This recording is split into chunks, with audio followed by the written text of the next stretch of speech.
Hello दोस्तों, नमस्कार। आप सभी का हमारे अयोध्या के जाने माने शख्सियत, ब्राह्मण समाज के नेता और विगत 3 दशक से अधिक समय से ये हिंदू हिंदू समाज के लिए, ब्राह्मण के लिए अयोध्या जिले में संघर्ष करते आ रहे हैं।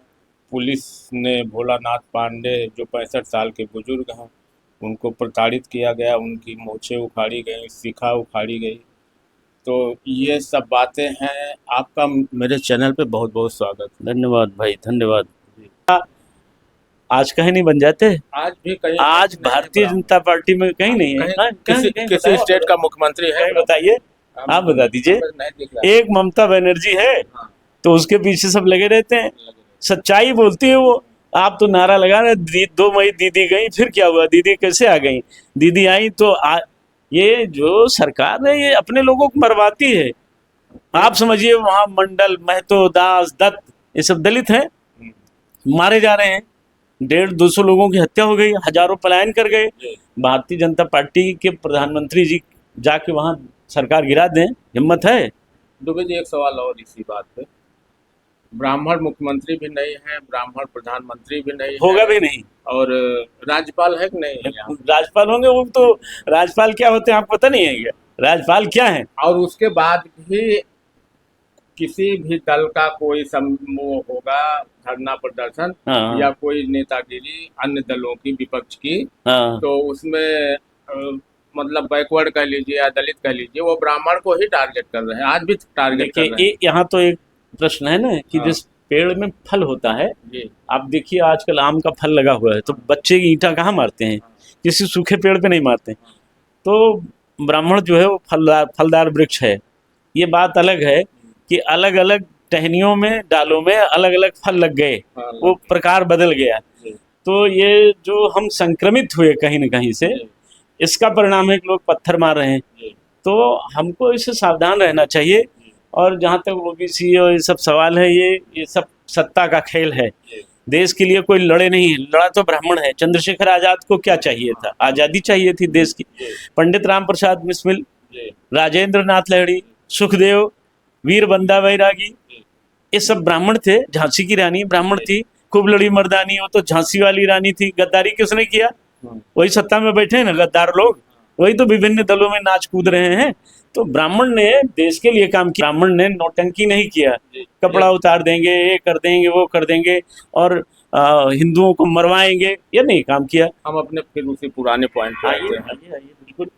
तो अभी ये इस मामले में क्या आप उम्मीद करते हैं? भोला प्रकरण ठंडा हो जाएगा या नहीं, फिर बिल्कुल कुछ ठंडा इसमें? हो जाएगा, इसमें कुछ नहीं होगा। अच्छा, क्योंकि दलाल लोग वहां पहुंच गए हैं। एक आदमी सही गया है, अथेंटिक, हाँ, खब्बू तिवारी। हाँ, वो हृदय से गया था वो आदमी, हाँ, वो अच्छा लगा, वो दिल से गया। हाँ, उस आदमी की आंखें बोल रही थी।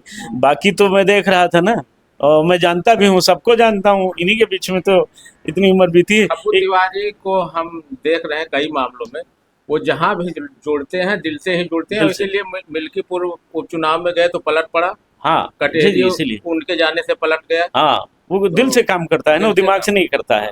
तो इसलिए उसके साथ अन्याय भी होता है। जी, एक बहादुर नौजवान है तो उसको पीड़ित किया जाता है।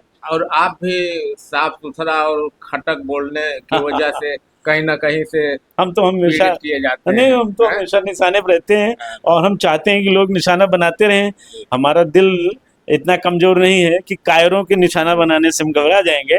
हम अपना काम करते रहेंगे। और मैं बताऊं, जिन जिन घटनाओं में मैं गया वहीं आंदोलन हुआ। हाँ, मैं इस घटना में नहीं गया, कोई आंदोलन नहीं हो रहा। अच्छा, 2-3 दिन बाद देखेंगे आप, टाइम टाइम फिक्स हो जाएगा। जी, है, जी, तो ये इससे काम नहीं चलेगा। जी, ये जो देश में 18,000 ब्राह्मण संगठन हैं, जी, हाँ, उत्तर प्रदेश में अकेले 8,000 हैं।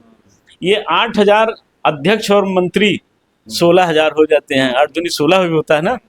तो मेरी गणित अगर सही है तो ये 16,000 लोग विधानसभा घेर लें एक बार, अभी सरकार हिल जाएगी। सरकार बहुत कमजोर है।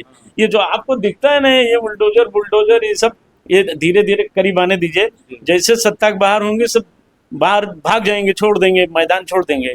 ये जो आपको दिख रहा है, ये मृग मरीचिका है। तो 8-9-8-16 ब्राह्मण अध्यक्ष मंत्री विभिन्न संगठनों के अगर लखनऊ में पहुंच जाएं, अब ना लखनऊ जा सकते हैं मान लीजिए, ये आ जाए, यहीं आ जाए, हाईवे बैठ जाएं, कौन सरकार है जो लाठी चला दे, किसकी हैसियत है? लेकिन इकट्ठा होंगे। ये सब चंदाखोर लोग हैं, और चंदाखोर व्यक्ति मानसिक रूप से हरामखोर हो जाता है, वो लड़ना नहीं जानता है। आपको लड़ना पड़ेगा, उतरना पड़ेगा, रोड पे आइए, यूं ही कुछ नहीं मिलता, आपको लड़ना पड़ता है। तो हम ब्राह्मण संगठनों से पीड़ित हैं। हमारा ब्राह्मण समाज एक छाता के नीचे कभी नहीं आ सकते, कभी नहीं। वो झगड़ा जैसे पति पत्नी झगड़ा होता है, वैसे इन बेईमानों का आपस में झगड़ा होता है। 3-4 ठो यहाँ, एक तो कोई परिषद है महापुरुष के नाम से, चाणक्य के नाम से, महामानव के नाम से, जिन्होंने नंदवंश का नाश कर दिया, ये अपना ही नाश करा दे रहे हैं। इनके नाम पर परिषद बना हुआ है, और ये डरते हैं, ये कुछ करने से भागते हैं, लड़ते ही नहीं है। तो खाली एक काम है भैया, वहाँ खिचड़ी भोज है, वहाँ भंडारा है, वहाँ आलू भोज है, वहाँ भौरी भोज है, 10,000 उनसे, 5,000 उनसे, 1,000 उनसे, 2,000 उनसे, ये एक केवल फोटो खिंचा के सोशल मीडिया, अखबार, वो बड़े चैनल तो पूछते नहीं है। सोशल मीडिया वाले थोड़ा इनको वेट दे देते हैं कि कम से कम इनके 5-6 आदमी हैं, एक अध्यक्ष के पास 5-5 आदमी है, कंधा देने लगे। आखिरी में एक लाइन और बता दीजिए जी। आप इतना साफ सुथरा और टाइट बोलते हैं जी, और इसका नुकसान भी आप पिछले 3 दशक से उठाते रहे हैं, समय 4 दशक हो गए जी। नहीं तो आज आप, हम समझते हैं कि विधानसभा में तो पहुंचे ही रहे होते, जो आपका संघर्ष है। जिस जाति में जन्मा हूँ, उन्हीं की ईर्ष्या का मैं शिकार हूँ। फिर भी क्या आप फिर भी अपने साफ बोलने वाले लहजे को बदले नहीं? कभी नहीं बदलेंगे।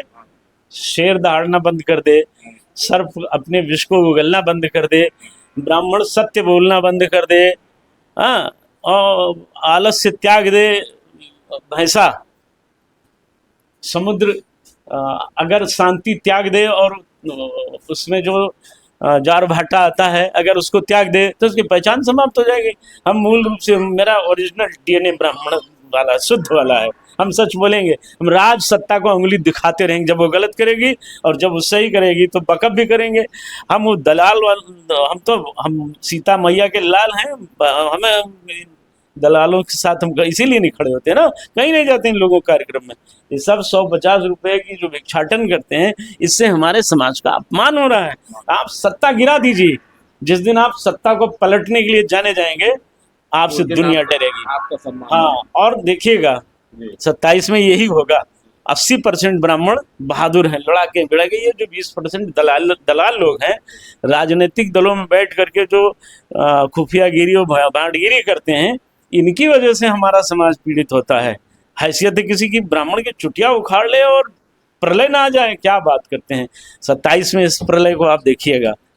आप अपने ओजस्वी भाषण की वजह से ही कहीं ना कहीं इनको नुकसान होता है, नहीं तो इतने ये तेज तर्रार नेता अयोध्या के थे कि आज इनको विधानसभा में होना चाहिए, लेकिन ये साफ सुथरा और बोलने के वजह से। तो आपका बहुत बहुत धन्यवाद दुबे जी। धन्यवाद। वीडियो पसंद आए तो चैनल सब्सक्राइब कर लीजिएगा, वीडियो को शेयर कर दीजिएगा, कमेंट जरूर करिएगा। मिलेंगे हम किसी नेक्स्ट वीडियो में। धन्यवाद।